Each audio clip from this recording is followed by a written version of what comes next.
결승 경기 시작하도록 하겠습니다.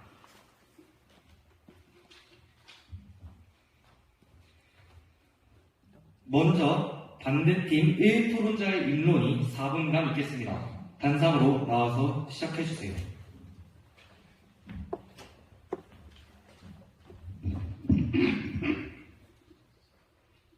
네, 안녕하십니까. 한반도 평화를 위해 통일을 해야 한다에 반대하는 입론을 시작하겠습니다. 저희 반대 측은 통일 시에 발생하는 내외적인 문제들에 대해 깊이 있게 알아보므로 꼭 통일만이 남북 모두를 위한 것이 아니라는 것을 주장하고자 합니다. 그 근거로 첫째, 남북 간의 이질감의 심화와 둘째, 남북 간의 경제 격차, 셋째, 무리한 통일 시에 발생하는 국제적 파장, 마지막으로 살아왔던 정치적인 차이로 인한 갈등에 대해 말씀드리고자 합니다. 첫 번째 근거는 남북 간의 이질감이 심화된다는 것입니다. 남북한은 분단된 지 70년이 넘었고 그동안 남북 간의 교류는 단절되어 왔습니다. 또 현재 사회를 이루는 사람들 대부분은 분단 전후 출생한 사람들이기 때문에 북과의 큰 이해관계가 없을 뿐만 아니라 북한의 수많은 무력 도발들로 인해 북한에 대한 부정적인 인식을 가지고 있습니다. 그리고 통일이 된다면 북한 사람들이 복지 혜택을 우선적으로 받을 수밖에 없기 때문에 북한 주민들에 대한 차별과 멸시가 발생할 수 있습니다. 두 번째 근거는 남북 간의 경제 차이입니다. 2020년 북한의 국내 총생산은 한국의 54분의 1 수준에 그쳤고 1인당 국민 총소득은 북한 141만원, 남한 3,744만원으로 27배가량 차이가 납니다.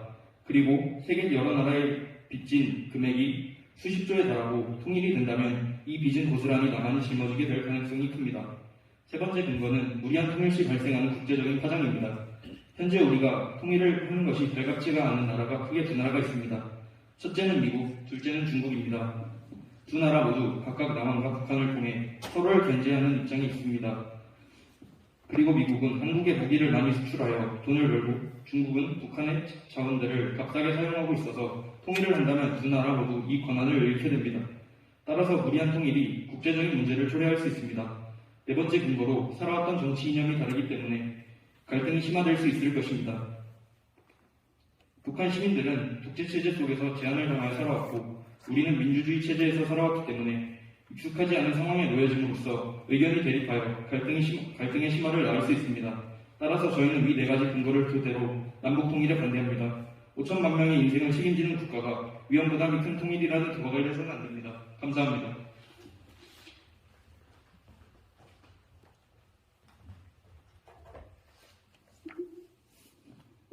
네, 잘 들었습니다. 반대측 첫 번째 입론자께서 이재강 경제적 격차, 국제적 파장, 정치 이념에 따른 갈등이라는 점을 근거로 발언해 주셨습니다. 다음에 찬성 제1토론자님께서 입론해 주시면 되겠습니다.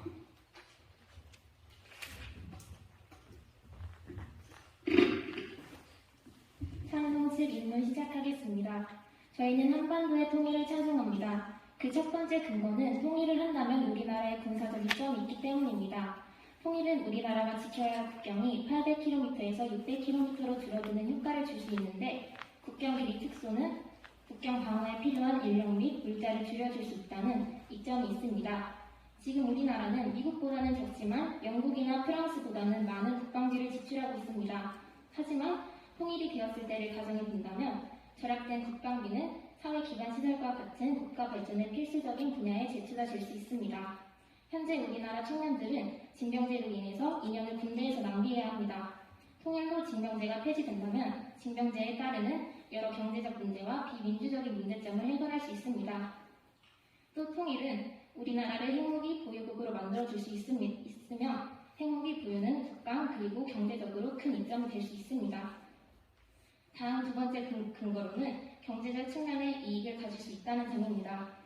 영국 자산운용사 유리존 SLJ에 따르면 통일은 지정학적 리스크를 낮추어 우리나라 경제 주식시장의 호재가 될 것이라고 합니다.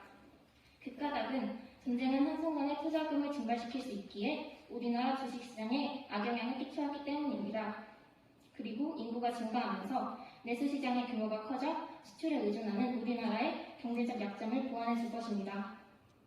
인구가 많다면 우리나라의 시장이 다른 나라에 매력적으로 다가갈 수 있기에 FTA 등 각종 국제무역 협상에서도 우위를 점할 수 있게 해줍니다.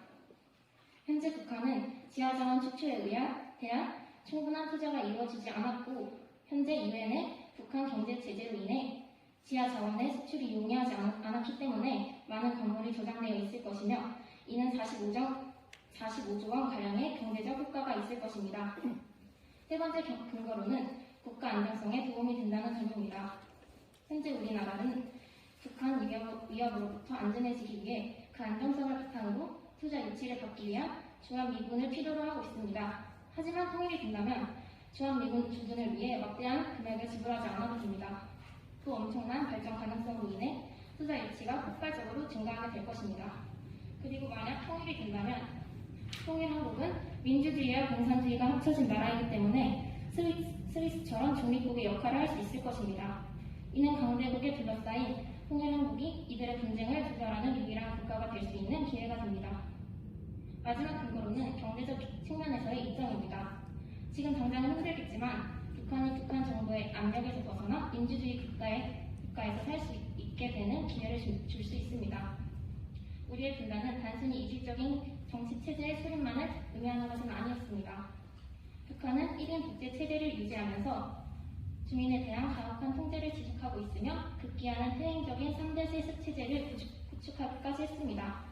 2000년대에 들어서는 세 차례에 걸쳐 핵실험을 단행하면서 한반도의 불안을 야기하고 국제적 고립을 자초하고 있습니다.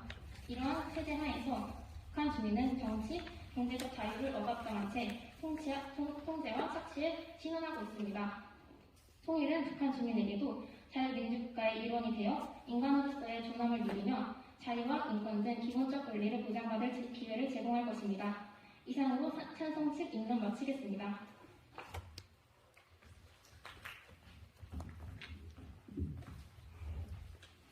네, 찬성 측은 북방비 절약, 핵무기 보유, 경제의 이점, 국가 안정성의 관점에서 입론해 주셨습니다. 다음은 교차 질의인데요. 지금 각 팀은 작전 타임을 쓰시거나 아니면 바로 교차 질의를 시작해 주시면 됩니다. 교차 질의는 3분 동안 진행되며 찬성 1토론자와 반대 1토론자의 교차 질의로 진행됩니다. 그리고 반대 측부터 먼저 질문하게 됩니다. 작전 타임 쓰시죠. 네, 간단히 30초 사용하겠습니다. 반대 측이 30초 사용했습니다. 양측 모두